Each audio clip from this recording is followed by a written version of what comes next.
एक आदमी के किसी ने गोली मार के फेंक दिया दरिया में, मर गया। डाल दिया किसी ने, लावारिस लाश पड़ी रही दरिया में, फूल के ऊपर आई, सारे निशान मिट गए, चेहरा फूल गया, पेट भर गया, पानी भर गया, सड़ गई लाश।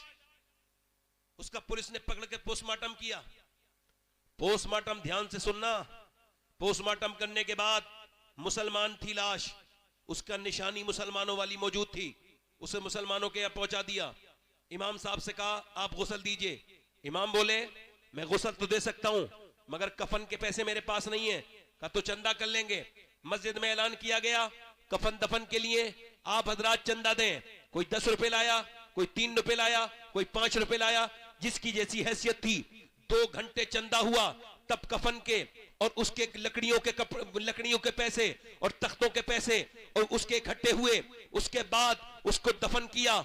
ना कोई नमाज जनाजा में रोया, ना उसका जनाजा उठा तो कोई रोया, क्योंकि वो तो लावारिस लाश थी। लावारिसों के लिए कौन रोता है जिसे कोई जानता ही नहीं। जब दफन हुआ, पुलिस ने 3 महीने तफ्तीश की और 3 महीने के बाद बताया कि जिसकी लाश चंदा करके दफन हुई है, जिसके तख्ते चंदा करके आए हैं, ये 100 बीघा जमीन का जोता था। इसके बैंक में 6 करोड़ रुपए थे। इसके पास 20 कारें थी, 20 जिम्मेदार था। मगर जब मौत आई तो क्या पता आपको मौत कब आए, क्या पता मुझे कहां आए। अपने तकब्बुर करने वालों, कोई ऐसा भी हादसा होता है जो इंसान की सारी निशानियां मिटा देता है। किस बात पे तकब्बुर है? जो चौधरी था जिसके बागात 100 बीघे में फैले हुए थे, आज उसकी जब लाश उठी है तो उसको उठाने वाले भी और हैं। उसके कफन का चंदा हुआ। मैं तभी तो कहता हूं इंसान ये समझ ले कि अल्लाह ने तुझको क्यों दुनिया में भेजा था। गुरूर मत कर अपनी जिंदगी पर। तेरे और मेरी तरह न जाने कितने मर गए। इधर एक जगह गोंडा के पास एक जगह पड़ती है गौरा चौकी, मैं वहां जलसे में जा रहा था। एक लड़के का एक्सीडेंट हुआ था। एक्सीडेंट के बाद उसका भेजा रोड पे रह गया था और उसके भेजे को मैंने देखा, उठाया तो उसकी लाश नीचे पड़ी थी। देखो भाई, मोबाइल चलाना बंद कर दो। स्टेज पे भी आप लोगों से गुजारिश कर रहा हूं, मैं थोड़ा सा आपका खादिम हूं, खिदमत करने आया हूं। एक ही बात हो, अब जो जरूरी काम है जलसे का वही तो हो रहा है, ये जलसे का यही तो जरूरी काम है। अब लिहाजा मेरे पास भी मोबाइल है और मैं जब स्टेज मेंबर पे बैठता हूं तो ना किसी का जवाब देता हूं, ना कोई फोन उठाता हूं, ना मैं ये मानता हूं कि हुजूर के जिक्र से बड़ा कुछ नहीं है। मैं मुसलमान हूं और मैं इस वजह से तकरीर नहीं करता हूं इस तरह की कि मुझे आपकी कुछ ही लेनी है। नहीं नहीं, मुझे मदीने जाना है। जब मदीने जाऊंगा तो हुजूर ने अगर मुझसे पूछ लिया, मेरे आका करीम है, अगर ख्वाब में आए मदीने में और पूछ लिया क्यों आया है मेरे मदीने में, फला गांव में गया था, मेरे उम्मती तेरे सामने बैठे थे, तो तूने तो दिल से बात नहीं की थी। हुजूर के लिए कर रहा हूं, सरकार के लिए कर रहा हूं। मैं जब मदीने से वापस आता हूं तो कहता हूं या रसूलल्लाह जा रहा हूं मगर जब तक रहूंगा मदीने से दूर मदीने का काम करता रहूंगा, आपका काम करूंगा या रसूलल्लाह। उसकी लाश नौजवान की पड़ी है, 22-23 साल का जवान है, कानों में लीड लगी हुई थी, तो चूंकि भेजा पूरा फट चुका था, रोड पर पड़ा था, मैंने भेजा उठाया और उसके बाद थैली में किया और उसके सर के पास रखा। मर चुका था मगर मोबाइल पे गाना चल रहा था, उसके कानों में जो लीड थी वो बाहर निकल गई थी, गाना चल रहा था। जब उसका गाना मैंने देखा, लोगों ने देखा तो गाना बज रहा था। मेरे नबी फरमाते हैं जो जिस हाल में मरेगा उस हाल में उठाया जाएगा। अब मुझे बताओ, जो गंदा गाना सुनता हुआ मर गया, जो अपनी जवानी के नशे में तेज मोटरसाइकिल चलाते हुए मरा, अब वो अगर कयामत के दिन भी गाना सुनता हुआ उठा तो क्या होगा?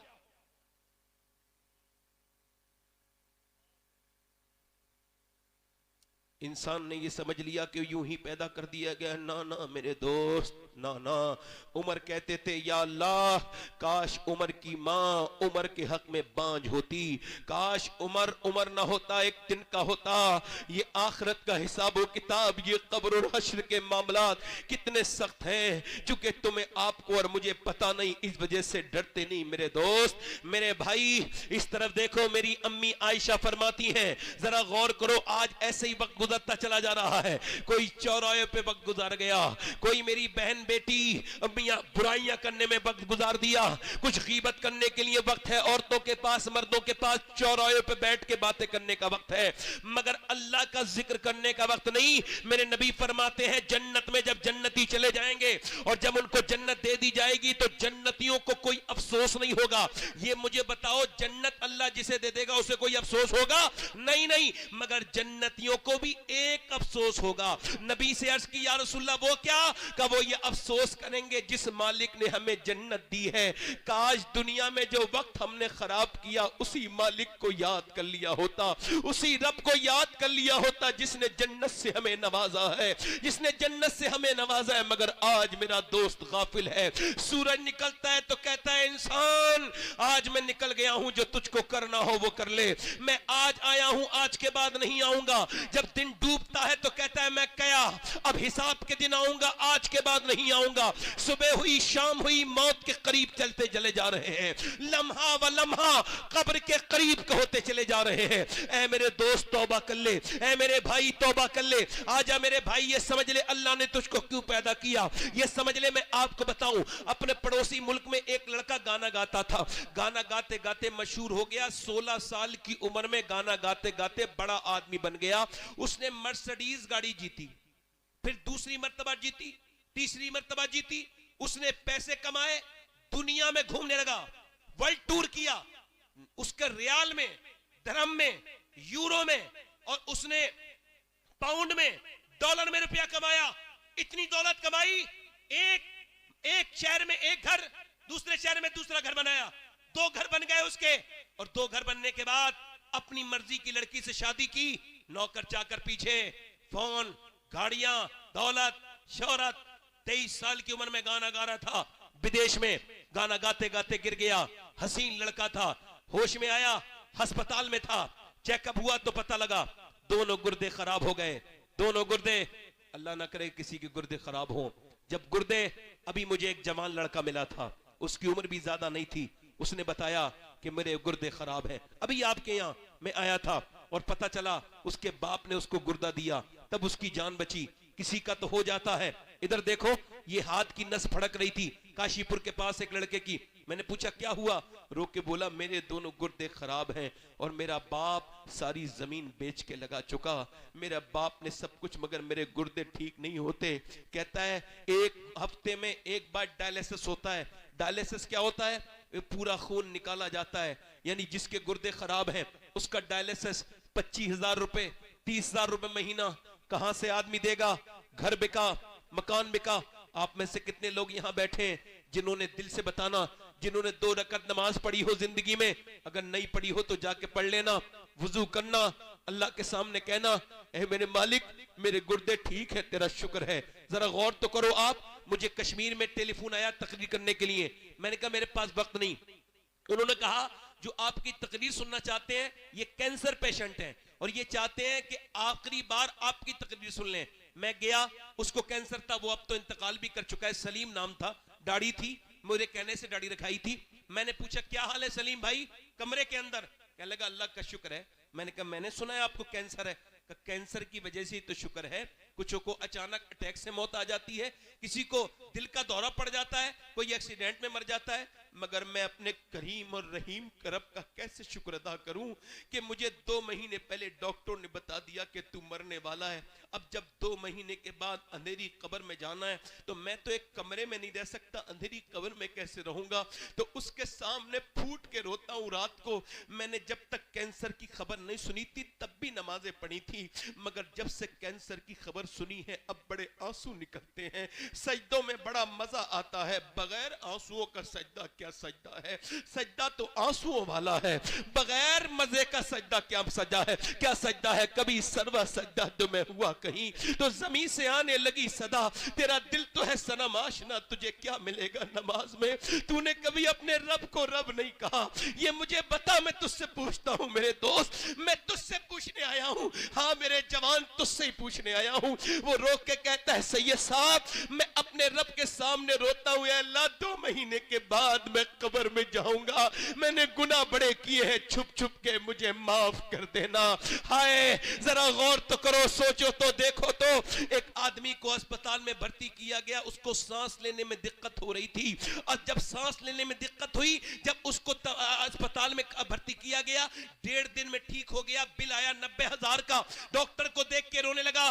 डॉक्टर ने कहा बड़े मियां पैसे ज्यादा लग रहे हैं, कम कर दूं? कहा नहीं पैसे की बात नहीं है, अल्लाह ने इतना नवाजा है कि दोनों तेरे पूरे अस्पताल खरीद सकता हूं, खड़े खड़े यहां से उठूंगा मैं नहीं, पूरा अस्पताल खरीद दूंगा। कहा फिर रोते क्यों हो? कहा इस वजह से रो रहा हूं, सांस लेने में दिक्कत हुई, 1.5 महीने तेरी 1.5 दिन तेरी सांस से मैंने, तेरी हवा से मैंने सांस लिया, तेरी मैंने ऑक्सीजन से सांस लिया, तेरी मशीन से। तूने 90,000 का बिल बैठा दिया, मगर कभी मैंने सोचा ही नहीं, 80 साल का बूढ़ा हूं, अल्लाह की हवाओं में सांस ले रहा हूं, मैंने कभी सोचा ही नहीं सांस लेना कितनी बड़ी अल्लाह की नेमत है।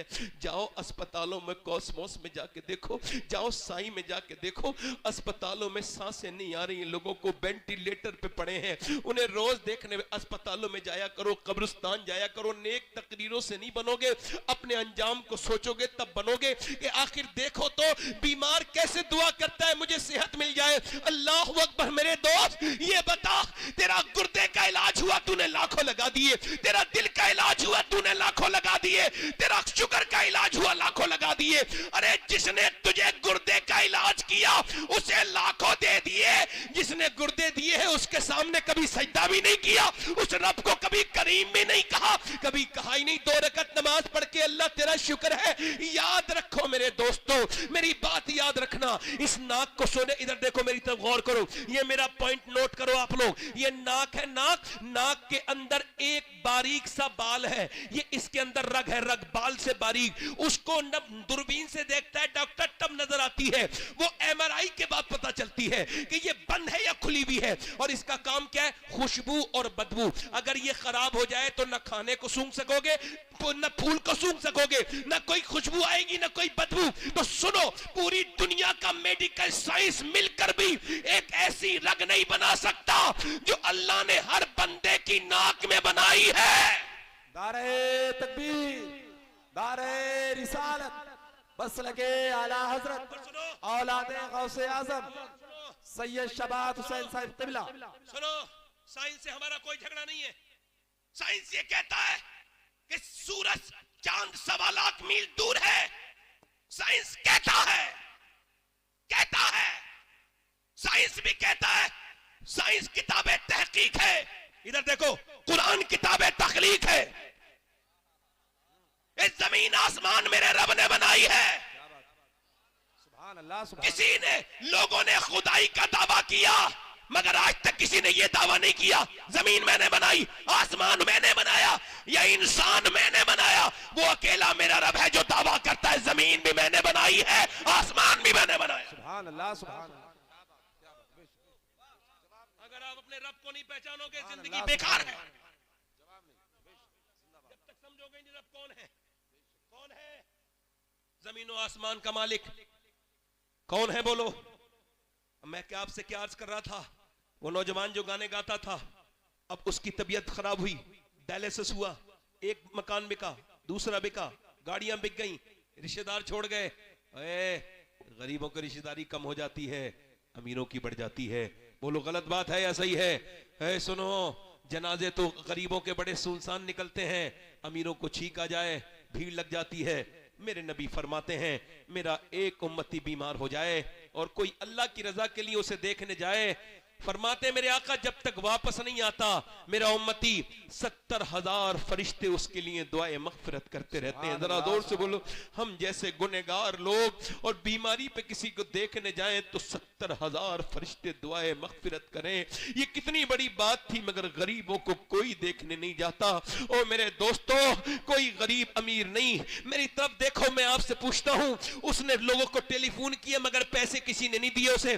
कल तक तो लोग उसके साथ तस्वीर लेना चाहते थे। क्या शोहरत पे तकब्बुर है, क्या जमीन पे तकब्बुर है? अल्लाह ने नवाजा है तो गुरूर मत करना, किसी पे अपना धौंस मत जमाना, बल्कि अल्लाह ने नवाजा है तो मस्जिद में जाना और सजदा करके नाक रगड़ना अल्लाह के सामने और कहना मालिक मैं इस लायक नहीं था। अपने पुराने वक्त को याद करना। किसको वक्त को याद रखना? पुराने वक्त को याद रखना और कहना मालिक मैं इस लायक नहीं था, तूने मुझे नवाज दिया, मेरी हस्ती ये नहीं थी। अगर ऐसे कहोगे तो अल्लाह बहुत नेमतें बढ़ाएगा। वो तकब्बुर करने वालों को पसंद नहीं करता। वो सुनो, उसकी मौत करीब आने लगी। वो नौजवान जो कल तक बड़े गाने गाता था, मौत करीब आई। बीबी ने देखा रो रहा है, चेहरा काला हो गया। कहा क्यों रोते हो? कहा मैं अपनी बीबी को जीते जी बेवा देख रहा हूं और अपने बच्चों को यतीम देख रहा हूं। मैं सोच रहा हूं कि आज सबने मेरा साथ छोड़ दिया। मैंने जिन्हें गाने सुनाए उन्होंने मेरे फोन उठाने बंद कर दिए। मैं सोच रहा हूं अल्लाह ने आवाज दी तो गाने गाए, और जब मेरा बुरा वक्त आया लोगों ने छोड़ दिया। अगर गानों के बजाय मैंने नबी की नाते पढ़ी होती तो मेरा ये हाल नहीं होता, मेरा ये हाल नहीं होता। मगर मियां, आंख तब खुलती है जब बंद होने वाली होती है। इससे क्या फायदा? आज ले उनकी पनाह, आज मदद मांग उनसे। मेरे दोस्त, इम्तिहान का मतलब क्या है? तू सुबह फजर का वक्त है, तू सो रहा है नौजवान, नींद ने बड़े अच्छे से अपने तोरे पर कब्जा जमाया हुए है और बिल्कुल सर्दी भी बड़ी सख्त है। तू लिहाफ के अंदर से अपना एक हिस्सा भी निकालना नहीं चाहता, बल्कि तू दबा रहा है। किधर से हवा आती है उधर से भी अपना कपड़ा दबा रहा है। मगर अचानक अजान की आवाज हुई। क्या आवाज आई? अजान की आवाज। अब सुनना नौजवान, सुनो मेरे दोस्त, अजान की आवाज आई, लिहाफ में गरमाई है, तू उठा, नमाज पढ़ने जा रहा हूं। नफ्स ने कहा आराम कर, सो जा, सर्दी बड़ी है, पढ़ लेना। ईमान ने कहा नहीं, नमाज अगर एक बार कजा हो गई तो कितनी बार उसको कजा पढ़ लो मगर अदा नहीं हो सकती।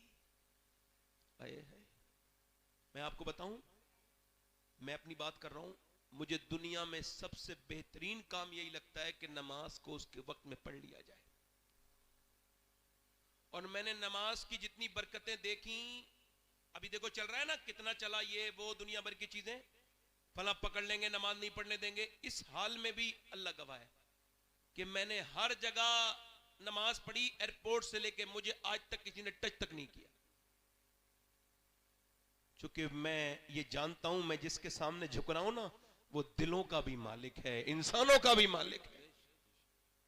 आपने कभी सोचा ही नहीं ऐसा? हम तो दुनियादार बने रहे। फजर का वक्त है, अल्लाह फरमाता है हदीस कुदसी है, मैंने इंसान को पैदा किया तो उसके साथ अपने दुश्मन नफ्स को भी पैदा किया। यानी मेरा नफ्स मेरा भी दुश्मन, अल्लाह का भी दुश्मन। नफ्स अल्लाह का दुश्मन।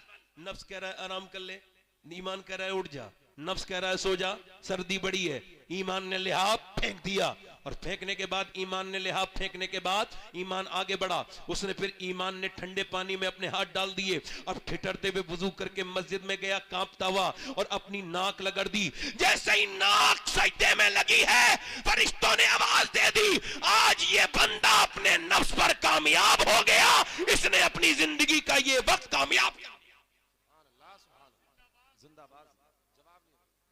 अब उसके बाद आया, तवज्जो करो, उसके बाद वो निकला, तवज्जो करो, और उसके बाद नाश्ता करके निकल रहा था। एक लड़की निकल के जा रही थी, बड़ी खूबसूरत, बड़ी हसीन। एक नजर पड़ी, एक नजर माफ है, मगर वो लड़की बाहियात थी, बेहुदा थी, बेगैरत थी, बेशरम थी, बहुत ज्यादा शैतान की एजेंट थी उसका जिस्म। अब वो कह रहा है इसका नफ्स देख ले, लड़की हसीन है, कपड़े बड़े खराब पहन रही है, देख ले। इसने नहीं मानने का, नहीं देखूंगा। नफ्स कह रहा है, नफ्स कुत्ता है ना, भौंक रहा है, देख ले देख ले। ईमान कह रहा है नहीं देखूंगा। मेरे नबी ने फरमाया आंखों का भी जिना होता है, सिर्फ आंखों का भी जिना होता है। नबी फरमाते हैं आंखों का जिना ये है, आंखों से देखा जाए, यानी आंखें ये मेरी हैं। नहीं नहीं मेरे दोस्त, ये मेरा धोखा है। ये आंखें मेरे रब की हैं, ये आंखें कल कयामत के दिन मुझसे अल्लाह से शिकायत करेंगी, ऐ अल्लाह तूने दिया तो काबा देखने के लिए था, दिया तो माँ बाप का चेहरा, मगर इसने गंदी चीजें देखी। मुझे बताओ अगर ये आंसुओं से न धुली वो गंदी तस्वीरें, वो गंदे वीडियोस जो तुमने अपनी जिंदगी में देखे हैं, अगर वही लेके अल्लाह की बारगाह में गए और वो बोल दिया, आंखों ने बोला कि तू ऐ अल्लाह ये गंदी तस्वीरें देखता था, ये वाहियात चीजें देखता था, मेरे नौजवान उस वक्त क्या होगा? तूने अपनी जवानी को बर्बाद कर दिया। ना मेरे बेटे, ना मेरे छोटे भाई, अपनी जिंदगी को बर्बाद न कर। अल्लाह तेरे सामने हाथ जोड़ता हूं, अपनी जवानी का हिफाजत कर ले, अपनी जवानी की। मेरे दोस्त तेरी आंखों में कुछ नहीं बचा। 10-10 साल के बच्चे बर्बाद हो गए, 12-12 साल के बच्चे गंदी तस्वीरें देख रहे हैं, किसी को कोई फिक्र नहीं है। ओ खुदा के बंदो, अपनी नस्लों को बचा लो, बचा लो खुदा के वास्ते, अपने बच्चों को बचा लो। अल्लाह अकबर, उसने नहीं देखा, नफ्स के तरह लड़की निकल जाएगी, एक बार देख ले, और इसने कहा नहीं देखूंगा। जब वो निकल गई, इसने नीचे को आंखें की तो आंसू गिरे और कहने लगा या इलाही रंग लाए जब मेरी बेबाकियां, उनकी नीची नीची नजरों की हया का साथ हो। और मुसलमान, अल्लाह ने तुझे मोबाइल चलाने के लिए पैदा नहीं किया था, तू इंस्टाग्राम पे स्टोरी देख रहा है, फेसबुक पे देख रहा है। जरा इस नौजवानों को मेरी बात बताना तो बताओ तो मेरी बात इन नौजवानों को। ऐसे करके देखता रहा और देखते देखते तू जब गंदी तस्वीर देख रहा था, जब नीम बरहना लड़कियां अपने जिस्म का जब मुजाहरा कर रही थी और तू उसको देख रहा था, और जब तू उसको देखता था, देखते देखते अचानक तेरी सगी बहन की वीडियो आ गई। अब तू अपनी बहन की वीडियो देख के कांप गया, मेरी बहन यहां गंदी जगह ये वीडियो गंदा बनवा रही है, मुझे तो नहीं पता। कांपता हुआ अपनी अम्मी के पास गया, क्या मेरी बहन गंदी तस्वीर बनाती है? कहा नहीं नहीं, वो तो नहीं बनाती। तूने कैमरा चेक किया तो पता लगा चुपके वो भी अपनी वीडियो बनाती थी।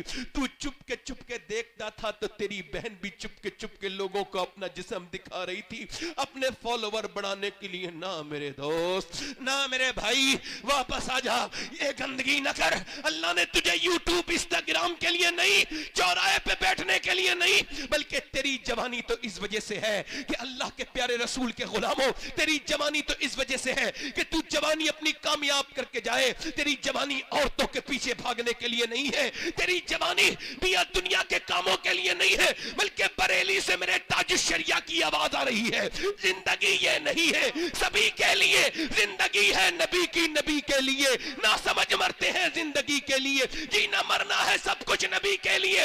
ये तो मियां पोते ने 100 साल बाद कहा, 100 साल पहले दादा ने इससे बड़ी बात कही थी। पोते ने कहा था जिंदगी है नबी की, नबी के लिए। दादा बोले जमीनो जमा तुम्हारे लिए, मकीनो मका तुम्हारे लिए, चुनीनो चुना तुम्हारे लिए, बने दो जहां तुम्हारे लिए, हम आए यहां तुम्हारे लिए, उठे भी वहां तुम्हारे। नारे तकबीर, नारे रिसालत, बस लगे आला हजरत सैयद शबात मियां साहिब क़िबला, औलादे गौसे आजम, औलादे गौसे आजम, सरजमीने अदलपुर, इस्लाहे मुआशरा कॉन्फ्रेंस। नारे तकबीर, नारे रिसालत। जिंदगी क्यों दी गई है? जिंदगी क्यों दी गई है? जिंदगी है नबी की, है? जिंदगी है नबी की, जिंदगी है नबी की। मेरे नौजवान, मेरे भाई, आजा, वापस आजा। तेरी जवानी औरतों के पीछे भागने के लिए नहीं, नहीं। तेरी जवानी नहीं किसी लड़की पे नजर डालने के लिए नहीं, तेरी जवानी तो मेरे हुजूर के लिए है। इश्क उससे कर। इधर देखो, एक आदमी, तवज्जो करना, इधर देखो भाई, तवज्जो। दिल लग रहा है नहीं लग रहा है? जिन लोगों का दिल लग रहा है वो दोनों हाथ उठा के बोलो सुभान अल्लाह। एक ताबई बुजुर्ग है, उनका नाम है हारून बिन उस्मान। क्या नाम है बोलो? इधर देखो, हारून। अरे ये शागिर्द किसके? अनस इब्ने मालिक। अनस इब्ने मालिक का मदार बसरा के करीब। और अनस इब्ने मालिक कौन? हुजूर की 10 साल नौकरी करने वाले।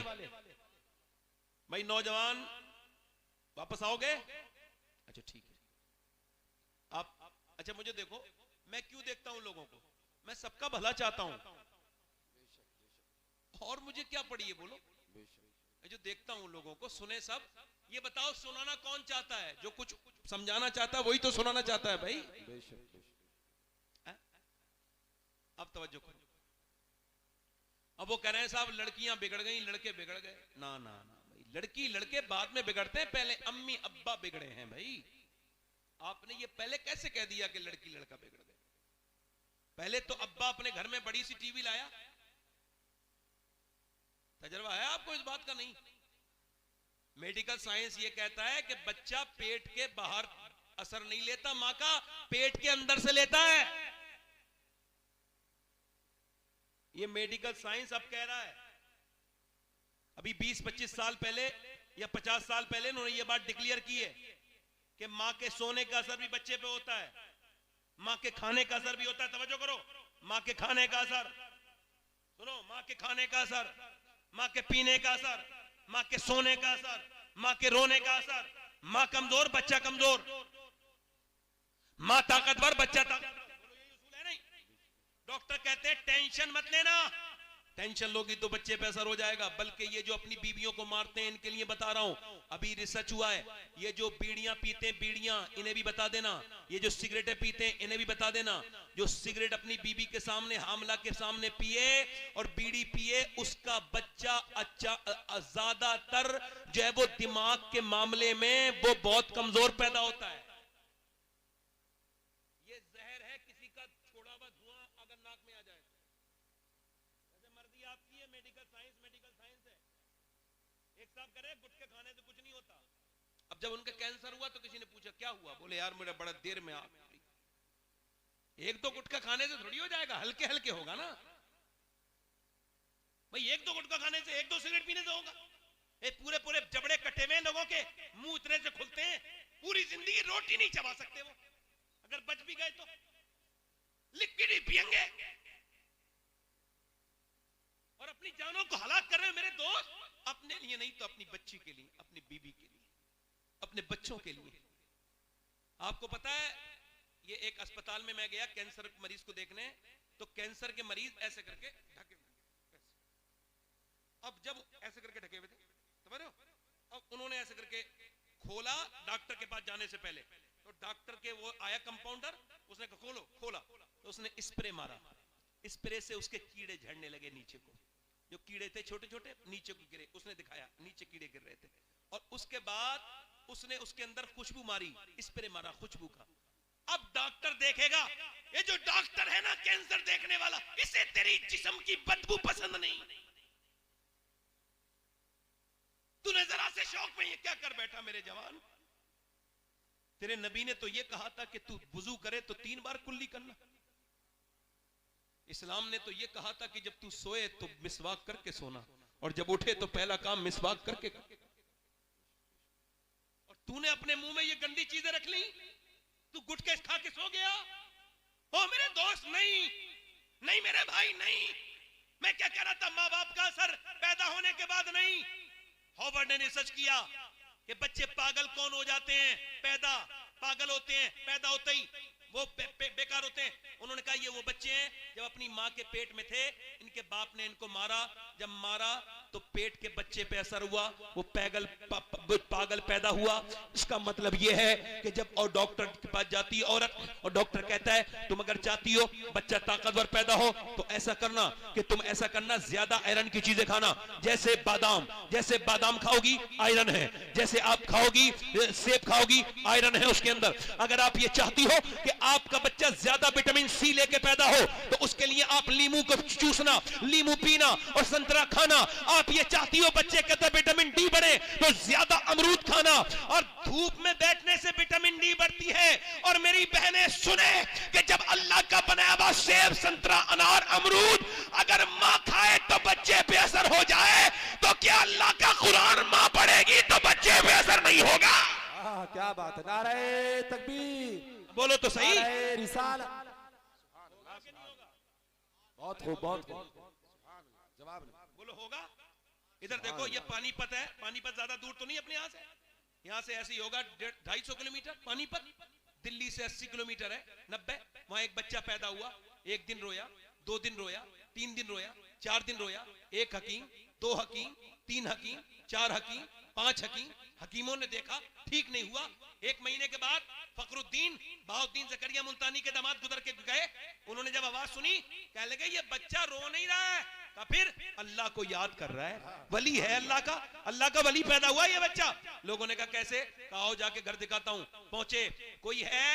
बाप निकल के आया, जी ये आपका बच्चा रो रहा है? कहा मेरा ही बच्चा है। कहा ये वली है? कहा दिमाग ठीक है?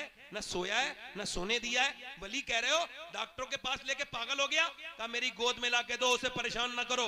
गोद में लाके दिया, एक कान में कुछ पढ़ के दम किया, सुनना अल्लाह तुम्हें औलादे दे तो ख्याल रखना बीबी क्या कर रही है। जब उसके पेट में बच्चा है तो कानों में एक कुछ पढ़ के सुना, दूसरे में कुछ पढ़ के फूका, दम किया, बच्चा खामोश। कहने लगे साहब क्या पढ़ दिया, दवाइयों से ठीक नहीं हुआ, आपने कानों में क्या पढ़ के दम कर दिया? बाद में बताऊंगा, पहले ये बताओ क्या इसकी मां कुरान की हाफिजा है? कहा इसकी मां का नाम जमाल फातिमा है, उमर फारूक आजम की नस्ल से है। वो 24 घंटे में एक कुरान खत्म कर देती है, यानी 24 घंटा पूरा नहीं होता, इसकी मां का कुरान पूरा हो जाता है। वो बुजुर्ग बोले तो सुनो, जब ये अपनी मां के पेट में था ना, तो उसने उठते बैठते चलते फिरते रोटी बना के ऐसा कुरान पढ़ा, ऐसा कुरान पढ़ा कि पेट के अंदर बच्चे की कुरान सुनने की आदत हो गई। जब बच्चा पैदा हुआ, मां जचगी में गंदगी में चली गई, कुरान उसने पढ़ा नहीं। बच्चे को कुरान की भूख लग रही थी, तुम 1 महीने से दवाइयां खिला रहे थे, मैंने एक कान में एक आयत पढ़ी, दूसरे में दूसरी पढ़ी, बच्चा खामोश हो गया। उसी बच्चे का नाम शरफुद्दीन बू अली शाह कलंदर पानीपती है। सुनो, जब मां पानीपत में कुरान सुना है तो बच्चा पानीपत में बू अली शाह कलंदर बनता है, और जब मां मदीने में कुरान सुना है तो बेटा करबला की जमीन पर सर कटने के बाद नेज़े पे चढ़ के कुरान सुनाता है और कहता है मां अगर फातिमा होती है तो बेटा हुसैन। नारे तकबीर, हाथ उठा के नारे तकबीर, नारे रिसालत, बस लगे आला हजरत उलमाए अहले सुन्नत औलादे गौसे आदम सैयद शबात हुसैन साहिब क़िबला। ये कुरान तो इस कौम ने जने कहां रख दिया। ये कुरान तो मेरे नबी का सबसे बड़ा मौजज़ा। सुभान अल्लाह, बहुत कुरान, जो कौम कुरान को नहीं पढ़ेगी उसे बर्बादी से कोई नहीं रोक सकता। मियाँ का दिया हुआ तावीज 3 बार उसमें मोम जामा हो गया। मैं किसी मियाँ का मुखालिफ नहीं, एक जगह में मियाँ लोगों के खिलाफ बोल रहा था, खराब मियाँ के खिलाफ, तो अच्छे मियाँ बुरे मान गए। मैंने कहा चोर की दाढ़ी में तिनका। मियाँ का तावीज इधर देखो, कहां चले भाई? अच्छा आना, मैं कयामत तक यहीं बैठा हूं, दुरूद शरीफ पढ़ लीजिए आप। मतलब 1 घंटा आदमी बैठ नहीं सकता, खत्म कर दूं भाई?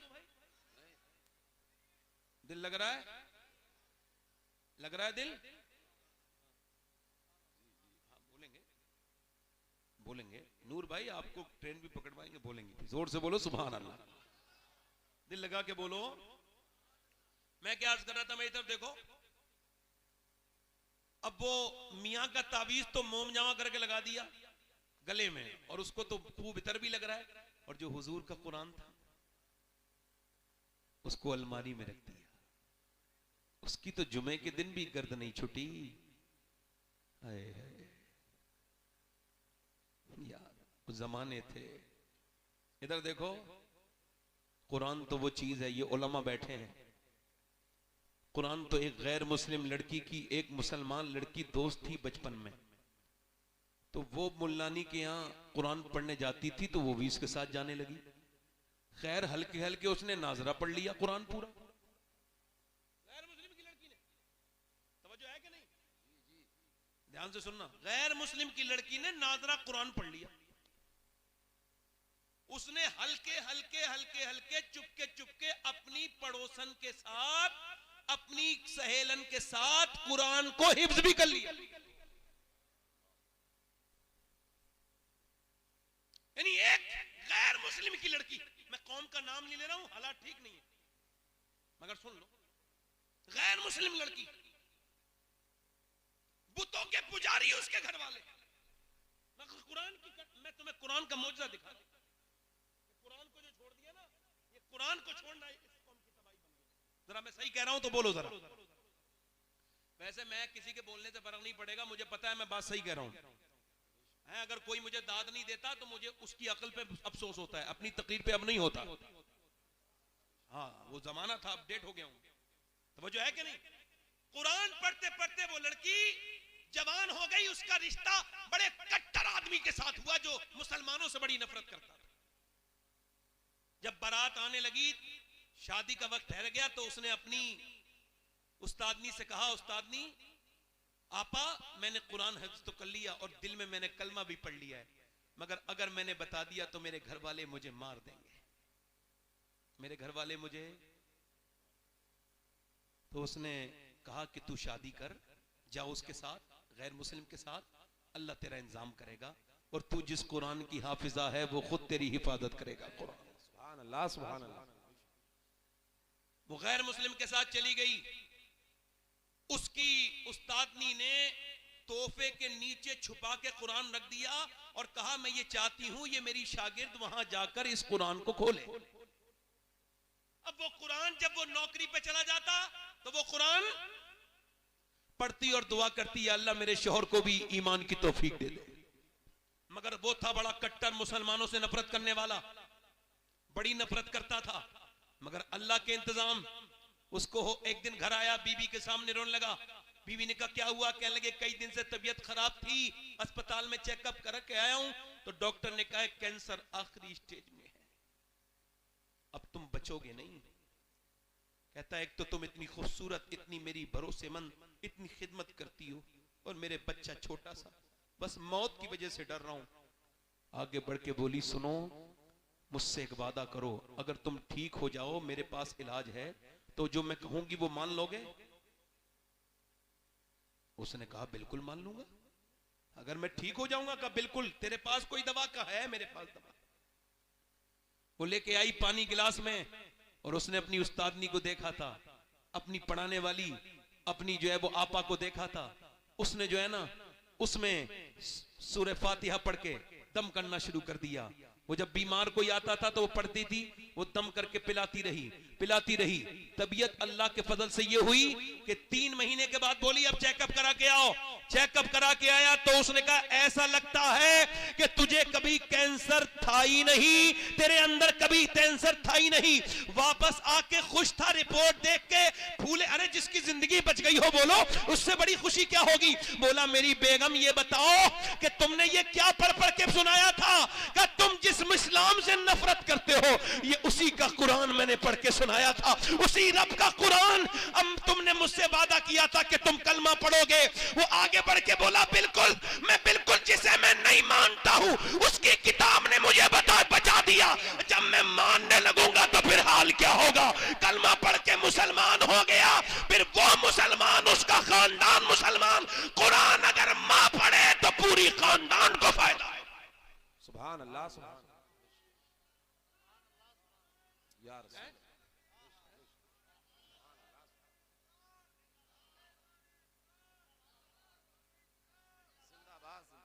जवाब नहीं है। इमाम गजाली ने फरमाया जितना जिसका दिल साफ होगा वो उतनी कुरान की तिलावत करने वाला होगा। बेशक बेशक, सुभान अल्लाह। अब कुरान तो इधर देखो, तवज्जो करो। लड़की बिगड़ गई, लड़का ना ना ना, लड़की तो ठीक ठाक थी, लड़की को बिगाड़ा किसने? इन्होंने कहा करबला के ऊपर बयान करो, तो लो करबला के ऊपर सुन लो। इधर देखो, अगर 6 महीने की बच्ची, 6 साल की लड़की के सर पे दुपट्टा रख दो, ईमान से कह रहा हूं जान दे देगी, मगर बड़े होकर दुपट्टा नहीं हट सकता उसके सर से। लड़की बिगड़ी नहीं, लड़की बिगाड़ी। लड़की बिगड़ी नहीं, लड़की बिगाड़ी। अरे लड़कियां तो जनाजे की रौनक है। अरे जिस घर में लड़कियां नहीं उसमें तो मौत हो जाए तो पता ही नहीं चलता मौत हुई है नहीं हुई है। बाप का जनाजा रखा है, इधर देखो, बाप का जनाजा रखा है और सब माल बांट रहे हैं, मगर लड़कियों को भी लड़ते नहीं देखा होगा। मगर लड़की तो फूल थी, मगर उसको बिगाड़ा किसने? बड़ी यार आपके यहां डिस्टरबेंस है। हमारे इलाके में लोग बड़ा समझते नहीं, अहमियत नहीं समझते। आपको खबर नहीं है मैं किस नहज पे बात कर रहा हूं, थोड़ा समझ लिया करो। मैं आपका गुलाम हूं। गुलाम वो होता है जो सुनाना चाहे, आका वो होता है जो सुनना ही ना चाहे।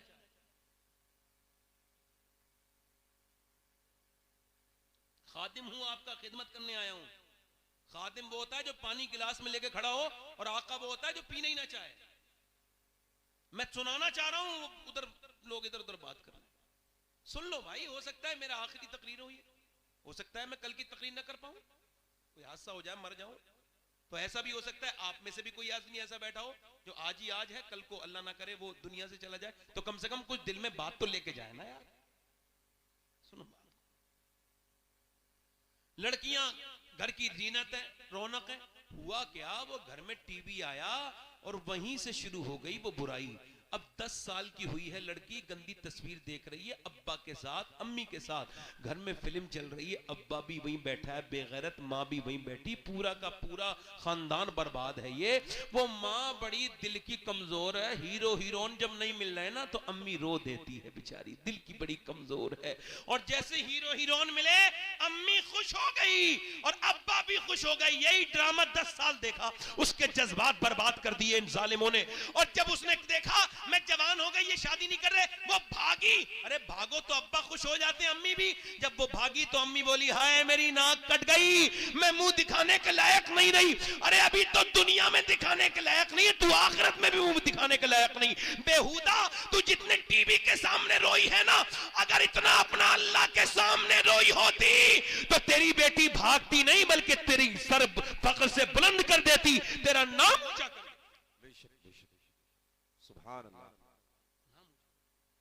गैर मुस्लिम खुश हो रहे हैं, इधर देखो, ये भी मेरी बात जरा नोट कर लें आप लोग। गैर मुस्लिम खुश हो रहे हैं, हमने मुसलमान लड़कियां कन्वर्ट कर ली, उनका इस्लाम छीन लिया, मुसलमान को हिंदू बना दिया। और तुम्हारी औकात ही नहीं है किसी सच्ची मुसलमान औरत का ईमान छीन लो। तुम तो किसी कॉलेज में पढ़ने वाली वाहियात किस्म की बेहुदा किसी बेगैरत माँ की लड़की को तुमने छीना होगा, वरना जिसे इस्लाम मिल जाए वो जान तो दे सकती है मगर ईमान नहीं दे सकती। मुझे भी बड़ा अफसोस होता है कि गैर मुस्लिमों घर चली गई, मैं रोता तक हूं इस बात पर, मगर फिर भी ये बात कह रहा हूं, जिसे सही मानों में इस्लाम मिल जाए वो जान दे सकती है मगर ईमान, जान दे सकती है मगर ईमान।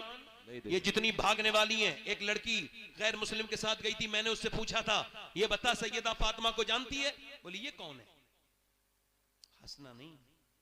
मैंने पूछा सैयदा खतीजा को जानती है? बोली मुझे नहीं पता कौन है, बस वो तो तुम्हारा स्कूल जानती थी। इस्लाम जो जान जाए, मैं कह रहा हूं दूर मत जाओ, प्रैक्टिकल देख लो। इस्लाम जो कबूल कर ले वो जान देता है, ईमान नहीं। तुम फिलिस्तीन को देख लो, फलस्तीन में 7,000 बच्चे, कितने 10 साल से कम उम्र के बच्चे शहीद हुए। कितने 7,000। माएं जब उठा रही हैं लाश अपने बेटे की ना, तो किसी का हाथ आ रहा है, किसी का पांव आ रहा है।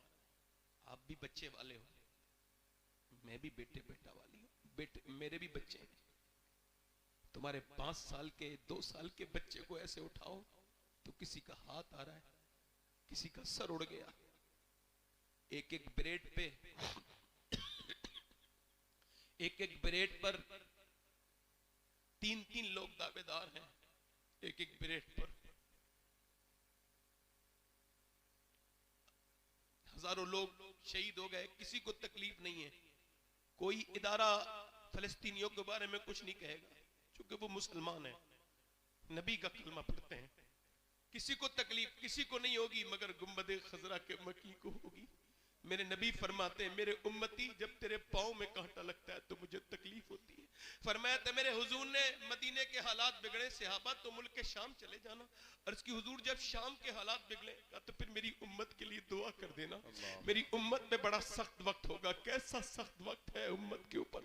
57 मुल्क तमाशा देख रहे हैं मुसलमानों की, उनके मोहल्ले के मोहल्ले पूरे खत्म कर दिए गए, उनके पास पीने को पानी नहीं। मगर उन औरतों का जब मैंने बयान सुना है, अपनी बहनों का, बेटियों का, ये जो अपनी आदि आस्तीन के कपड़े पहनती हैं, मेरी मुसलमान उन तक मेरी ये बात पहुंचाना तुम्हें खुदा का वास्ता है। उन तक बताओ जो अपने बेडरूम में बैठी हुई अपने आप को बंबई की हीरोइन की तरह बनाना चाहती है, उसको बताना जिसने सर से दुपट्टा फेंक दिया, जिसने नबी से मोहब्बत का रिश्ता तोड़ दिया, जिसने नबी से अपना नाता तोड़ लिया, उस बहन को, मेरी बेटी को बताना, उस 10 साल की बच्ची को बताना जिसने इंस्टाग्राम पे बाल खोल के स्टोरी बनाना शुरू कर दी है, उस 15 साल की, 20 साल की लड़कियों से मेरी बात ये उन तक पहुंचाना, मेरी बेटियों तक, उन तक पहुंचाना जिन्होंने इंस्टाग्राम पे अपने जिस्मों को फेसबुक पर दिखाना शुरू कर दिया कि फलस्तीन की लड़कियां ये कह रही हैं, फलस्तीन की लड़कियां ये कह रही हैं कि हम रात को सोते हैं तो बुर्का ओढ़ के सोते हैं, फलस्तीन की औरतें कह रही हैं हम रात को सोते हैं तो बुर्का का, सोने वक्त को कोई बुर्का नहीं ओढ़ता, क्यों ओढ़ती हो? का इस वजह से ओढ़ते हैं कि जब बम गिरता है तो घर हमारे मलबे में तब्दील हो जाते हैं।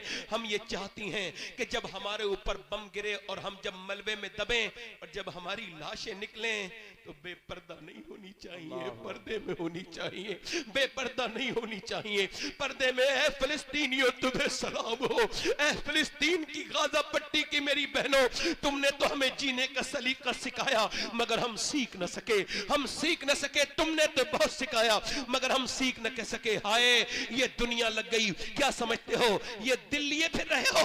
ये कैसा दिल लिए फिर रहे हो जिस दिल में बिल्कुल दर्द ही नहीं है? ये कौन सा दिल है? ये तो जानवर से भी सख्त दिल है जिसमें किसी का दर्द नहीं। मुसलमान वो है, मेरे नबी ने फरमाया मेरी उम्मत एक जिस्म की तरह है, अगर एक जगह जिस्म में तकलीफ हो तो पूरा जिस्म मुतासिर हो जाता है। अगर किसी भी दुनिया का मुसलमान परेशान हो तो अगर तेरे दिल में परेशानी नहीं हुई तो तू फिर सही मानों में मुसलमान नहीं, तू फिर वो मोमिन नहीं जिस पर अल्लाह का इनाम उतरने वाला है। ओ मेरे दोस्त, मैं तुझसे ही पूछता हूं मेरे भाई, चल वो फिलिस्तीन की लड़कियां अपनी जगह, क्या तू अपनी बहनों को पहना सकता है दुपट्टा? क्या तू अपनी बेटी को पहना सकता है दुपट्टा? मैं तुझे बताता हूं, करबला की बात सुनना चाहते हो? सुनो, 6 साल की है ज़ैनब। कितने साल की बोलो? 6 साल की ज़ैनब। मैं खत्म कर रहा हूं, थोड़ी देर और सुन लीजिए। कुरान पढ़ रही है, हजरत अली कहते हैं मेरी शादी हुई। किसकी शादी हुई बोलो? हजरत अली। किसकी शादी हुई? अली की। हमारे यहाँ शादियां होती हैं, जैसी होती हैं सबको पता है, बात नहीं करनी चाहिए, मगर इतना याद रखना अपनी बहन बेटी को बेपर्दा ले जाने वालों, तुम कोई नेक शरीफ नहीं हो, दयूस हो। नबी ने फरमाया जो अपने घर की औरतों को बेपर्दा रखे वो दयूस है, जन्नत की बू भी नहीं सूंघेगा।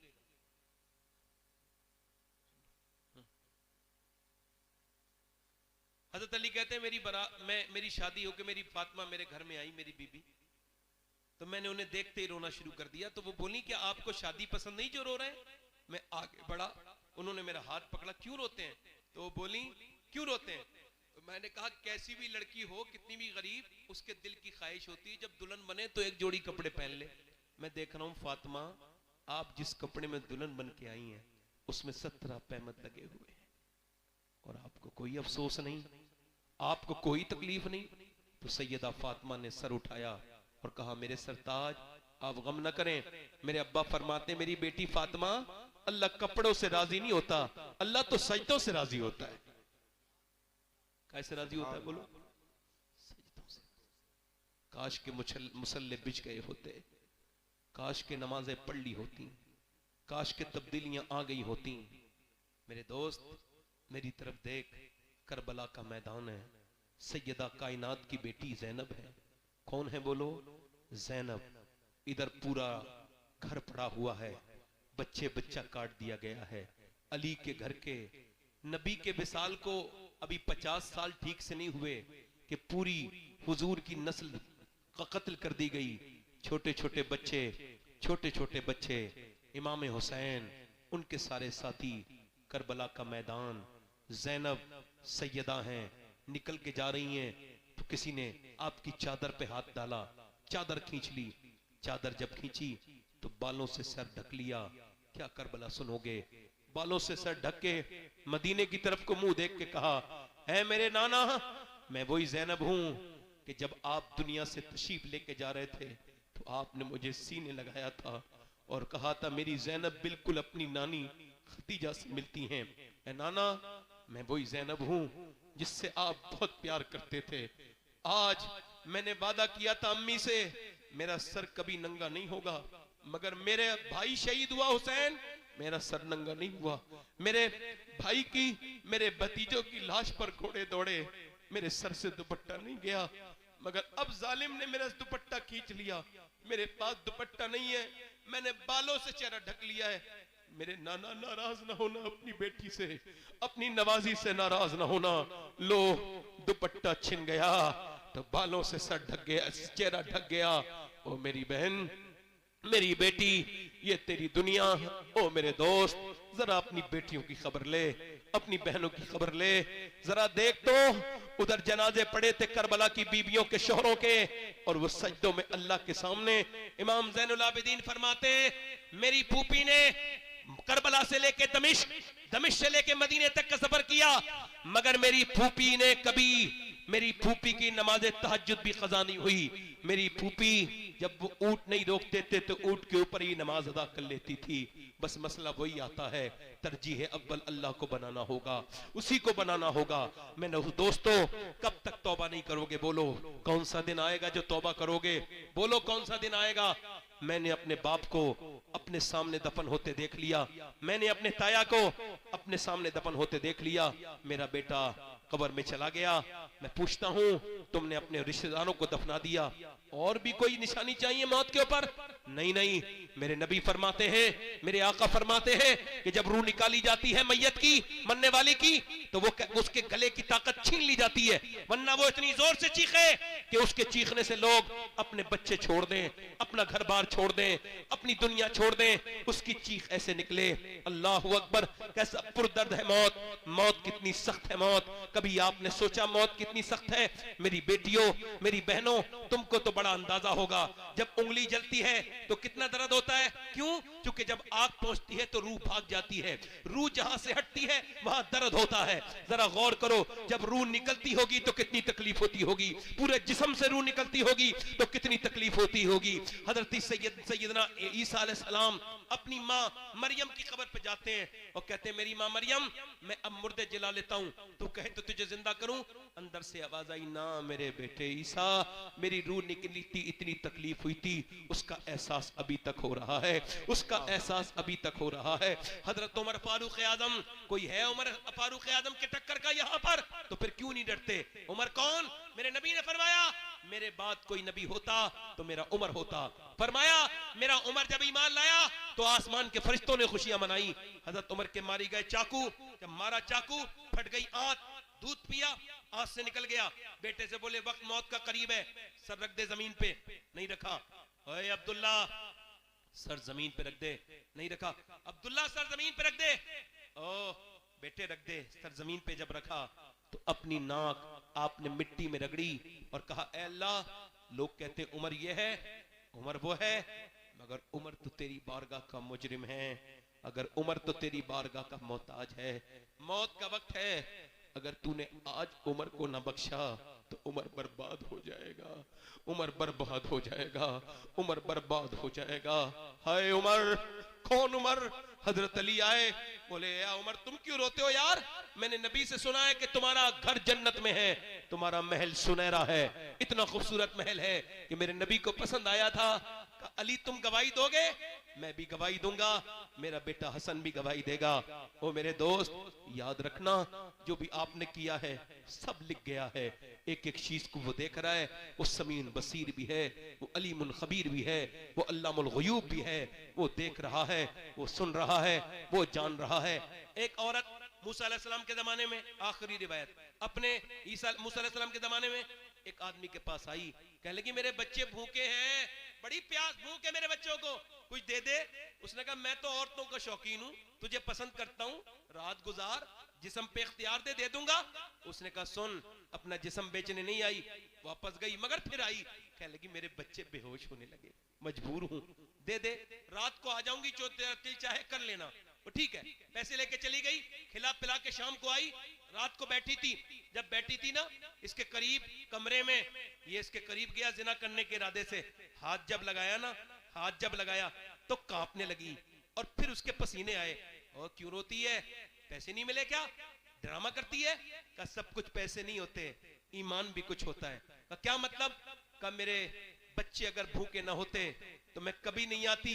मेरा ईमान यह है कि जब मैं नमाज पढ़ती हूँ, सजदा करती हूँ, तब भी मेरा अल्लाह देखता है, और जब मैं जिना कर रही हूँ तब भी मेरा अल्लाह देख रहा है।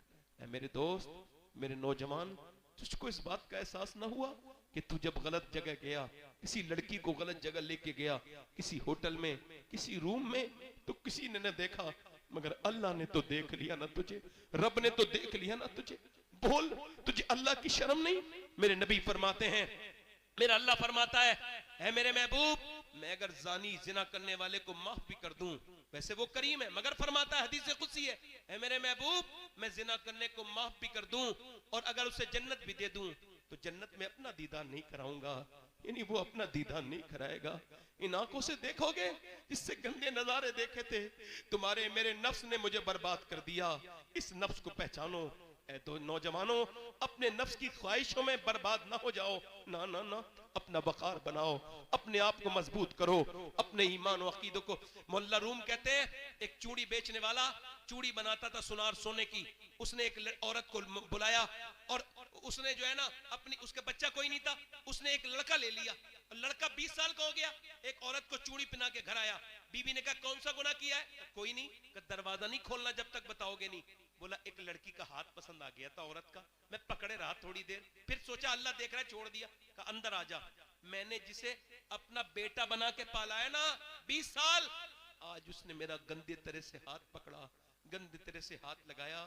मैं समझ गई मेरे आदमी ने किसी के ऊपर हाथ डाला है जिस्म पर, किसी की इज्जत पर, तो आज मेरे घर में भी हाथ डल गया।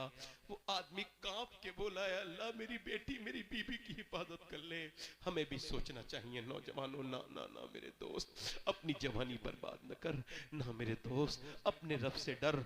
ऐ मेरे भाई, वो औरत रोने लगी, इतना रोई, कह लगी मेरा बच्चा अगर भूखे ना होते, कह लगी है मेरे रब माफ कर देना अपनी बंदी को, अगर मेरे रब मेरे बच्चे भूखे ना होते तो कभी ना आती। रोई, रोके, वो उसका दिल धुल गया। बोला तुझे मैं अपनी बहन बनाता हूँ, पैसे दिए, वो तो चली गई, वो चली गई, वो तो चली गई, मगर वो जो था ना, वो बोला मालिक एक दिन आई थी, हाथ तक नहीं लगाया, मैं कितना गुनहगार हूँ, मैंने कितनी इज्जतों पे डाके डाला है, मैंने कितनी इज्जतें लूटी हैं। सजदे में गिर गया और इतना रोया, सो गया। सुबह को दरवाजे पे दस्तक हुई, दरवाजा खोला, का कौन? आप बताओ आप कौन? का मेरा नाम तो ये है। का मैं अल्लाह का नबी मूसा हूं, अल्लाह ने तुझे सलाम भेजा है। लगा मूसा चेक कर लो, मैं इस इलाके का सबसे वाहियात गुंडा इंसान हूं, मैंने बहुत इज्जतें लूटी। रोया भी है तू? कहा कितना? रात रोया हूं, पूरी कहानी सुना के बोला, मेरी पूरी आंखें भीग गई थी। का कितनी? पूरा चेहरा। मूसा बोले तेरा तो पूरा चेहरा भीग गया था। मगर अल्लाह फरमाता है ऐ मेरे बंदे, तू गुनाह चाहे कितने भी कर ले, मगर इतना रोले सच्चा कि तेरी आंख का आंसू तेरे गाल तक आ जाए, मैं सारे गुनाह माफ कर दूंगा। ये दोस्त, ये रिश्तेदार, ये अजीज, ये हाथ छाड़ के आ जाएंगे कब्र में, मिट्टी और कोई काम नहीं आएगा मेरे दोस्त, कोई नहीं आएगा। हाथ उठा के बताओ कितने हुजूर के नाम पे गर्दन कटा सकते हो? कितनों को मौत की फिक्र है? हाथ उठा के बताओ, दोनों हाथ उठा के बोलो, हुजूर के नाम पे कौन कौन गर्दन कटा सकता है? दोनों हाथ उठा के बोलो इंशाअल्लाह। हाथ गर्दन कटा दोगे? नीचे हाथ। एक दूसरे की तरफ ना देखना, मुस्कुराना नहीं। जो गर्दन कटा सकता है कुछ भी कर सकता है, कुछ भी कर सकता है ना। एक दूसरे की तरफ ना देख। कितने लोग ऐसे हैं जो गर्दन भी कटा देंगे और आज से मेरे नबी के नाम पे पूरी दाढ़ी भी रखा लेंगे। इस महफिल में खड़े हो जाए, खड़े हो जाए। जो नबी के नाम पे दाढ़ी रखा है वो खड़ा हो जाए। एक दूसरे की तरफ ना देखें, मुस्कुराए ना। जो पूरी दाढ़ी रखा है अपने नबी के नाम पर वो खड़ा हो जाए। आपके दाढ़ी है, जिसके दाढ़ी ना हो वो आज से, कौन है जो अपने नबी के नाम पे दाढ़ी रखाएगा? नौजवान है कोई आशिक रसूल? देखो आप एक दूसरे की तरफ ना देखो, मेरी तरफ देखो, मेरी तरफ देखो जरा। अब बताओ कौन है ऐसा आशिक रसूल जो आज से अपने नबी की सुन्नत को जिंदा करेगा? है कोई? कोई ना बोले और कोई सामना बोले नहीं। जो आज से रखा है वो खड़ा हो जाए, जो अपने नबी के नाम पे है। कोई आशिक रसूल? हर नबी के दाढ़ी, हर वली के दाढ़ी।